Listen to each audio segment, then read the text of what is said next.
Question देखते हैं। Rohan mother is 26 years older than him. The product of their age 3 years from now will be 360. We would like to find Rohan. Means Rohan की जो mother है उससे 26 years बड़ी है। अब से 3 साल के बाद उनकी जो भी एज होगी उनका प्रोडक्ट कितना होगा 360। Find we would like to find Rohan से, हमें रोहन की एज फाइंड करनी है। तो कैसे करेंगे? तो सेम जो हमें फाइंड करना है उसको लेट कर लेंगे। तो कर लेट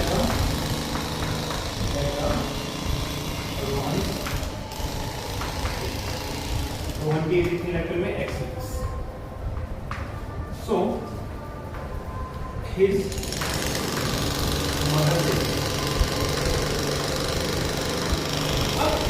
अगर रोहन x ईयर्स का है और उसकी मदर उससे 26 ईयर्स बड़ी है तो उसकी मदर की एज कितनी होगी? तो x में क्या कर दोगे 26, तो x प्लस 26।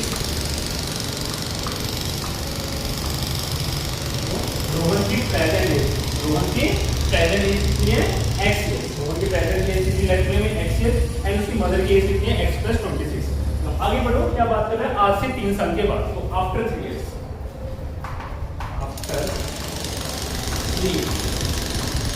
तो आफ्टर 3 years रोहन की कितनी होगी?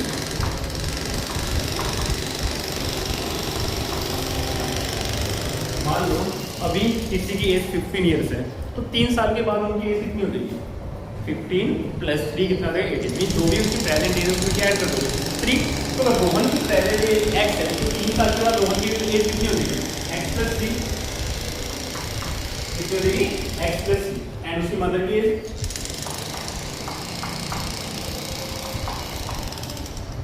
मदर से कितनी हो जाएगी?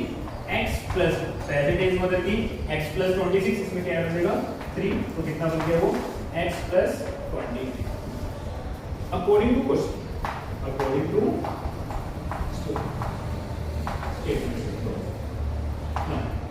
अकॉर्डिंग टू स्टेट कि अब से 3 साल के बाद रोहन की और उसके मदर की जितनी भी एज हुई थी उनका प्रोडक्ट कितना होगा 360। तो अभी से 3 साल के बाद रोहन की एज कितनी होगा x प्लस 3 एंड उसकी मदर की एज कितनी है x प्लस 22। अगर इन दोनों को मैं मल्टीप्लाई करूं तो आंसर कितना मिलेगा 360। तो अब इसको सोल्व कर दूं।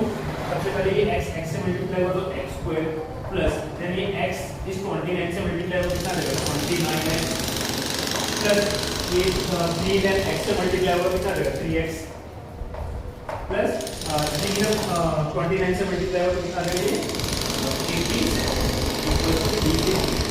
हम इसको सोल्व कर लो। x स्क्वायर प्लस 29 एंड 3 कितना हो जाएगा 32x। अब ये प्लस है इक्वल की साइड आ जाएगा minus x square plus 32x।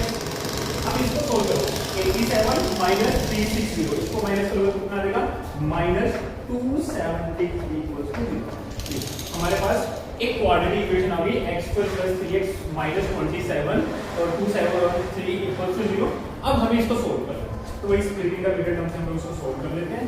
पहले मैं यहाँ लिख देता हूँ x square plus 32x minus 273 equals to 0। अब प्रोडक्ट कितना आना चाहिए? x स्क्वायर का ऑप्शन कितना है 1 एंड कांस्टेंट टर्म कितनी है माइनस 273। जब इसमें एक ऐसा पेयर ढूंढना है जिनको मल्टीप्लाई करके कितना है माइनस 273 एंड प्लस माइनस करके कितना होना चाहिए वो प्लस 30।